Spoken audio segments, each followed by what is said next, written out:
Ready start. महोदय, निर्गुट देशों के विदेश मंत्रियों के सम्मेलन के पहले सदस्य देशों के अधिकारियों की बैठक में विदेश मंत्री ने संयुक्त राष्ट्र सुरक्षा परिषद के पुनर्गठन के मामले में निर्गुट आंदोलन को एकजुट रखने की जो अपील की उसका कितना प्रभाव होगा यह तो भविष्य में ही स्पष्ट होगा, लेकिन यह निश्चित है कि यदि निर्गुट देशों ने आने वाले समय में एकजुटता का परिचय नहीं दिया तो अंतर्राष्ट्रीय मंचों पर उनकी आवाज़ और अधिक अनसुनी ही की जाएगी। यह ठीक है कि कुछ समय पहले और विशेष रूप से सोवियत संघ के विघटन के उपरांत यह लगने लगेगा कि अब निर्गुट आंदोलन की कहीं कोई भूमिका नहीं रह गई है, लेकिन हाल के वर्षों में अमेरिका और कुछ अन्य पश्चिमी राष्ट्र संघ सहित विश्व के विकासशील और निर्धन देशों पर जैसा दबाव बनाया है, उसे देखते हुए यह आवश्यक है कि निर्गुट आंदोलन अपने को शक्तिशाली बनाए। यह कोई छिपी बात नहीं कि पिछले कुछ वर्षों में निर्गुट आंदोलन अत्यधिक क्षीण हुआ है। निर्गुट आंदोलन की कमज़ोर स्थिति का एक कारण तो सदस्य देशों में एकजुटता का अभाव रहा और दूसरा कारण इसे कोई सही और सबल नेतृत्व न मिलना भी रहा। यह दुर्भाग्यपूर्ण है कि निर्गुट आंदोलन में एकजुटता का अभाव अभी भी झलक रहा है। इस संगठन के संदर्भ में इस बात की अनदेखी नहीं की जा सकती कि इसके 3 स्थापक सदस्यों में से 2 मिस्र और युगोस्लाविया संगठन में विशेष रुचि नहीं ले रहे हैं। युगोस्लाविया के विघटन के कारण उसकी सदस्यता भी स्थगित है।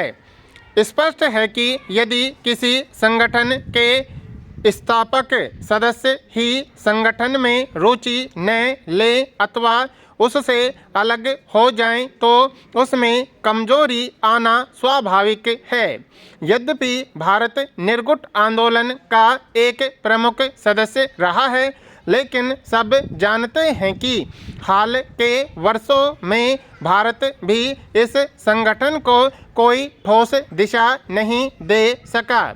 यह एक शुभ लक्षण है कि संयुक्त राष्ट्र संघ और अन्य अंतर्राष्ट्रीय मंचों पर अमेरिका के बढ़ते वर्चस्व को देखते हुए जब निर्गुट आंदोलन की सक्रिय भूमिका को आवश्यक समझा जा रहा है, तब इस संगठन का नेतृत्व दक्षिण अफ्रीका के राष्ट्रीय नेल्सन मंडेला के पास पहुंचने वाला है।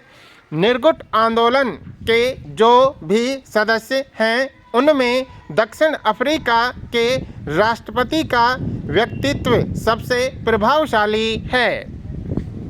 महोदय, वर्तमान में निर्गुट देशों के समक्ष जो गंभीर विचारणीय मुद्दे हैं, उनमें संयुक्त राष्ट्र संघ में सुधार, परमाणु निरस्त्रीकरण, गरीबी निवारण तथा अंतर्राष्ट्रीय अर्थव्यवस्था में कुछ पश्चिमी राष्ट्रों का बढ़ता हुआ दबदबा है। ये वे समस्याएं हैं जिनका सामना निर्गुट देशों को करना ही होगा। निस्संदेह यह तभी संभव है जब सदस्य राष्ट्र एकजुटता बनाए रखें।